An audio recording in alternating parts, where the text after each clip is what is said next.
Power Read Tag Time. I was tagged by both Becca G and Sylvia Ann, who are new booktubers just like me, so I'm gonna leave links to their channels and their videos down below in the description box. Check them out. They are super lovely, incredibly friendly girls, both of them. And let's get started. There's a total of 8 questions to this tag, and number 1 is, how do you find out about new books? Mostly through Goodreads and BookTube, but I also use movies to find out about new stuff. If I watch a movie on a specific topic that really piques my interest, I do some research online and I look up books that have been written on that specific topic or maybe time period or whatever, and then I choose one of those and read it to get some more information on that topic. Question number 2 is, how did you get into reading? I owe my passion for reading definitely to my mom. I remember when my brother and I were little, she used to read to us as much as we wanted during the daytime. And of course, she would read to us every night before we went to bed. Also in the summer, my mom used to bring us to the library when we were in Finland. And I remember the pure joy of being able to pick up just as many books as I wanted and then having mom read them to me. And you know, those kind of things stay with you, and of course the next natural step was for me to start reading on my own. Question number 3 is, how has your reading taste changed? It has changed quite a lot. As a kid, I absolutely adored the Astrid Lindgren children's book. Then my mom started reading the Harry Potter series for us, and my fantasy phase started. My fantasy phase lasted from elementary school up to high school. And I still like the genre, but since I've read so much fantasy, I've grown very picky when it comes to it. In high school, I had a fling with historical romance. It's in the last years of high school that I really branched out in my readings, and I think it was thanks to books such as The Kite Runner and Nothing New on the Western Front that professors would assign us to read at home. And also we studied the Iliad, there's a spider there, the Odyssey, the Aeneid, the Betrothed by Manzoni, Dante's Inferno, Purgatory, and Paradise, and we studied literature. So during my high school years, I realized that there was so much interesting literature out there. I had been such a fool to read only fantasy for so long when there was so much out there. So I started branching out in my readings, and I'm still in that branching out phase right now.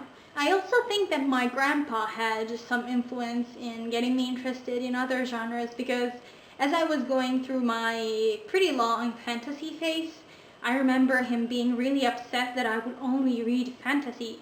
One time he really got on my nerves because he said, "Aren't you too old to read fantasy?" And that's just the dumbest thing to say, because I think you're never too old to read fantasy. I still read fantasy.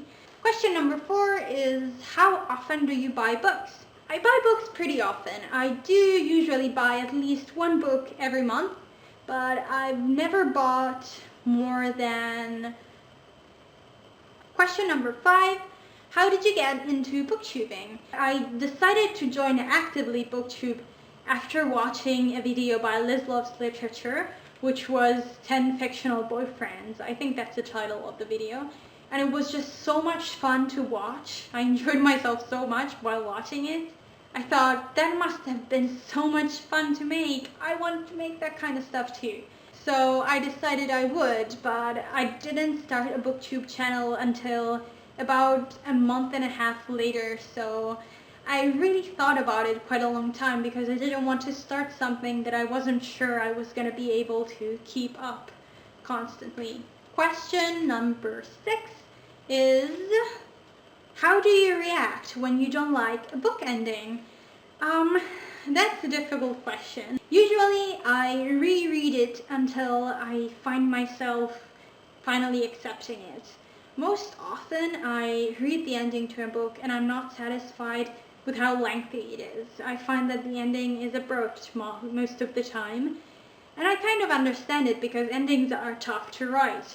So I just keep rereading that ending until I kind of convinced myself that, yeah, it makes sense.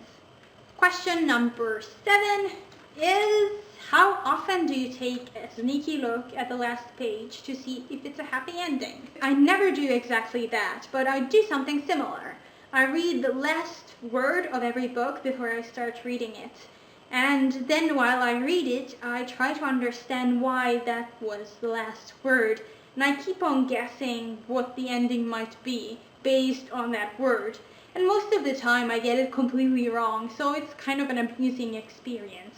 Question number 8, the last one, is how many people are you going to tag and who are they? I'm actually not going to tag anyone because most people have already done this tag. If you haven't done this tag and you feel like doing it, then I tag you right there. Yes, you. That was the How I Read tag. Thank you so much for watching, and lots of love to all you people out there. Goodbye.